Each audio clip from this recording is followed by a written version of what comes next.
গত ১০ মাসে দেশ বিদেশে ৩০,০০০ কোটি টাকার বেশি সম্পদ ক্রোক ও ফ্রিজ করেছে দুর্নীতি দমন কমিশন দুদক। সংস্থাটির সূত্র জানিয়েছে, যাদের সম্পদ ক্রোক ও ফ্রিজ করা হয়েছে তাদের কারো বিরুদ্ধে দুর্নীতির মামলা হয়েছে, আবার কারো বিরুদ্ধে অনুসন্ধান চলছে। তাহিদ সৌরভ জানাচ্ছেন বিস্তারিত। প্রধানমন্ত্রীর আহ্বান বা নির্দেশ। ক্ষমতাচ্যুত আওয়ামী লীগ সরকারের সময় রাষ্ট্রের অন্যতম প্রভাবশালী হিসেবে পরিচিত ছিলেন পুলিশ প্রধান বেনজির আহমেদ। দুর্নীতির প্রমাণ পেয়ে ২০২৪ সালের ডিসেম্বরে বেনজির আহমেদ এবং তার স্ত্রী সন্তানের বিরুদ্ধে মামলা করে দুদক। আদালত তাদের সম্পদ জব্দের আদেশ দেন। সম্প্রতি রাজধানীর গুলশানে তাদের ফ্ল্যাটের কিছু মালামাল প্রধান উপদেষ্টার ত্রাণ তহবিলে জমা দেওয়া হয়।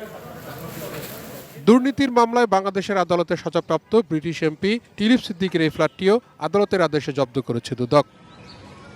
দুর্নীতি দমন কমিশনের তথ্য বলছে, ২০২৪ সালের ডিসেম্বর থেকে গত বছরের নভেম্বর এই ১০ মাসে দেশে ২২,২২৬ কোটি টাকা ফ্রিজ আর ৩,৩৬১ কোটি টাকার বেশি সম্পদ ক্রোক করেছে দুদক। বিদেশেও ৫,০০০ কোটি টাকার বেশি সম্পদ আদালতের আদেশে ক্রোক ও ফ্রিজ করেছে সংস্থাটি।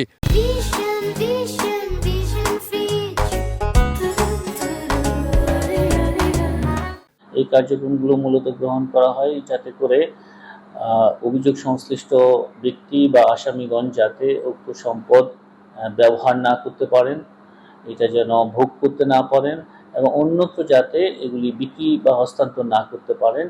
অভিযুক্তদের বিচার শেষ না হওয়া পর্যন্ত এই সম্পদ সরকারের। ফাঁক ফোকরে কেউ যাতে এই সম্পদ ব্যবহার করতে না পারে সে ব্যাপারে সজাগ থাকার আহ্বান সাবেক জেলা জজের। মানি লন্ডারিং করে কিংবা দুর্নীতি করে যে অর্থগুলো নিয়ে আসা হয়, এই অর্থগুলো হলো সাধারণ মানুষের, জনগণের অর্থ। এই জনগণের অর্থ ব্যবহার করার দায়িত্বপ্রাপ্ত হচ্ছে সরকার। তবে দুদকের দেখার দরকার যে এই সম্পদগুলো যেন দুর্নীতিবাজরা ভোগ না করতে পারে। ৫ আগস্টের পর ক্ষমতাচ্যুত আওয়ামী লীগ সরকারের প্রায় সব এমপি মন্ত্রী আর আমলাদের দুর্নীতির অভিযোগের অনুসন্ধান চলছে দুর্নীতি দমন কমিশনে। তাহিদ সৌরভ, এটিএন নিউজ, ঢাকা।